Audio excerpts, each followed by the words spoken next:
मुक्तिर्भवति पितॄणां कतॄणां तारणाय च ब्रह्मणा प्रार्थितो विष्णुः फल्गु रूपो भवत्पुरा। गया जी में फल्गु तीर्थ पर श्राद्ध करने से पितरों की मुक्ति एवं करने वाले का तारण होता है, क्योंकि ब्रह्मा जी की प्रार्थना से स्वयं भगवान विष्णु ही फल्गु के रूप में परिणत हुए। फल्गु नदी एक ऐसी नदी जो रहस्यों विचित्रताओं की रेत में लिपटी हुई है, जो पुरातन भी है और नवीन भी, जो थल भी है और जल भी। कहते हैं कि कभी जिससे दूध प्लावित होता था और आज साल के अधिकांश महीने जहां रेत उड़ती है, लोकोक्ति है कि सीता माता ने फल्गु नदी को सूख जाने का श्राप दिया। हिंदू मान्यताओं में मृत्यु के बाद मृतक की आत्मा तब तक भटकती रहती है जब तक उसका पिंडदान न कर दिया जाए। विश्व भर के श्रद्धालु पितृपक्ष की अवधि में गया के विष्णुपद मंदिर में पिंडदान को विशेष महत्व देते हैं, लेकिन उन श्रद्धालुओं को धार्मिक अनुष्ठान पूर्ण करने के लिए फल्गु नदी अंतःसलीला की रेत से जल निकालने का दुखद प्रयास करना पड़ रहा था। आवश्यकता थी एक दूरदर्शी सोच और असंभव को संभव कर दिखाने वाले संकल्प की। पितृपक्ष मेले के दौरान लाखों की संख्या में लोग आते हैं। दिक्कत होता था कि वहाँ पर पानी नहीं रहता था। तब हम लोगों ने काफ़ी एक नया काम करना शुरू किया है कि जल की उपलब्धता सुनिश्चित करने के लिए रबर डैम का निर्माण करा है।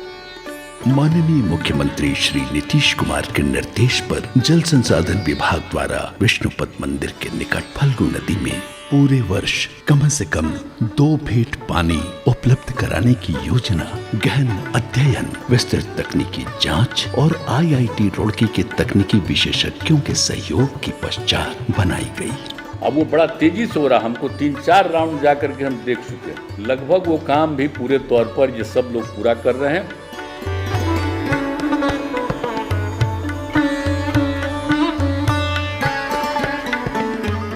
माननीय मुख्यमंत्री श्री नीतीश कुमार की रचनात्मक सोच और माननीय मंत्री जल संसाधन विभाग श्री संजय झा की युवा ऊर्जा ने अपने अधिकारियों, अभियंताओं और कर्मचारियों के समर्पित दल के अथक प्रयास से एक बार फिर असंभव को संभव कर दिखाया।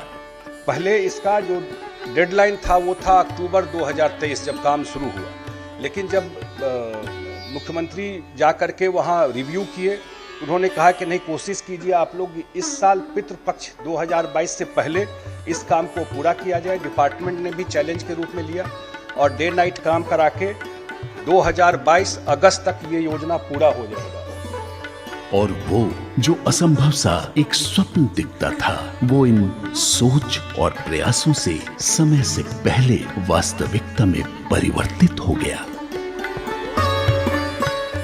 कोरोना जैसे भयंकर महामारी के दौर को झेलते हुए भी ये योजना अपने निर्धारित समय सीमा से 1 वर्ष पूर्व ही बनकर तैयार है और माननीय मुख्यमंत्री जी की सोच के अनुरूप पितृपक्ष महासंगम 2022 में श्रद्धालु इसका लाभ उठा रहे हैं।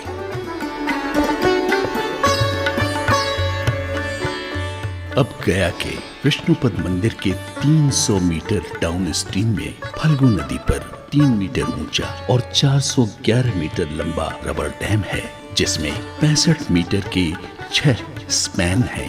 माननीय मुख्यमंत्री द्वारा इस रबर डैम का नामकरण गया जी डैम किया गया है। बहुत कम कलपुर्जे का उपयोग होने के कारण इसमें लुब्रिकेंट का उपयोग नहीं होता। ये पर्यावरण अनुकूल है। विशेष बात तो ये है कि नदी जल के सीपेज को रोकने के लिए इसमें आधुनिक तकनीक युक्त शीट पाइल और डाइफ्राम वॉल का निर्माण किया गया है। इस योजना के निर्माण में अंतर्राष्ट्रीय तकनीक एवं विशेषज्ञों की सेवा ली गई है। We have built this rubber dam, an air-filled rubber dam system, which is the largest air-filled rubber dam system we have built so far. It consists of 6 spans, each of which can operate it individually, and they can all operate at the same time in parallel mode, or they can operate in serial mode, one after the other.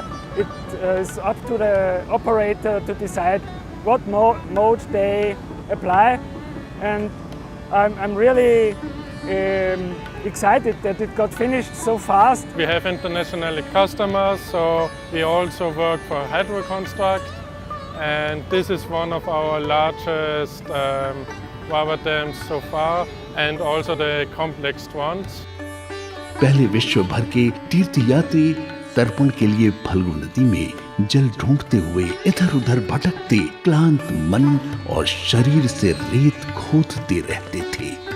अब तर्पण के लिए फल्गु नदी में 12 महीने कम से कम 2 feet जल उपलब्ध रहेगा।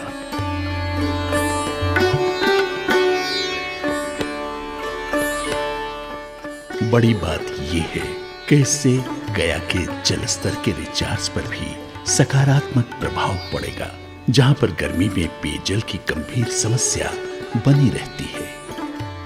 एक विशेष बात तो ये है कि तीर्थ यात्री सीता कुंड जाते थे और बाएं से दाएं तट जाने में उन्हें कई कठिनाइयों का सामना करना पड़ता था। आप जानते हैं, और दूसरी तरफ सीता कुंड, तो बहुत लोग तो यहाँ भी जाते हैं अपना करके, उस तरफ भी जाते हैं। तो दोनों के बीच में हम लोगों ने आने के लिए फुट ओवर ब्रिज का भी एक निर्माण करा रहे हैं साथ साथ। अब रबर डैम के ऊपर पैदल पार पथ का भी निर्माण किया गया है। तीर्थयात्रियों के लिए बाएं से दाएं तट की यात्रा एकदम सुगम हो गई है। एक बड़ी बात ये भी है कि विष्णुपद मंदिर के सामने घाट छोटा था और तीर्थयात्री अनगिनत। स्पष्ट है, उनके अब तक के कष्ट का अनुमान किया जा सकता है। इस बात को समझा गया और 500 मीटर की लंबाई में पुराने घाट की चौड़ाई औसतन 30 से 50 फीट बढ़ाकर कोटा स्टोन लगाया गया है और इसके साथ 265 मीटर की लंबाई में सीढ़ी का निर्माण कर रेड स्टोन लगाया गया है। इस योजना के कार्यान्वयन से जल संसाधन विभाग की उपलब्धियों में 2 और स्वर्णिम पृष्ठ जुड़ गए हैं। एक, ये देश का सबसे बड़ा रबर डैम है। दूसरा, इसे प्रस्तावित लक्षित समय से 1 साल पहले पूर्ण कर लिया गया है। इस योजना का एक विशेष पहलू ये है कि अब तक गया शहर के वासियों द्वारा घरेलू कार्य के लिए उपयोग किए गए जल का निकास विष्णुपद मंदिर के अपस्ट्रीम में मनसरवा नाला के माध्यम से होता था, जिस कारण श्रद्धालुओं द्वारा पिंडदान के समय उपयोग किए जा रहे नदी के पानी की स्वच्छता को प्रभावित होती थी। इस समस्या के निवारण हेतु बाएं तट पर 752 मीटर की लंबाई में कंक्रीट बॉक्स नाला का निर्माण किया गया है, जिससे शहर के अपशिष्ट जल यानी सीवेज का निष्पादन अन्यत्र किया जाना संभव हो पाया है। मनसरवा नाला के निर्माण को भी रिकॉर्ड 55 दिनों में पूरा किया गया है। आज हमारे नीतीश बाबू का देन के कारण हमारी गंगा यहाँ पर सामने दिखाई पड़ रहा है।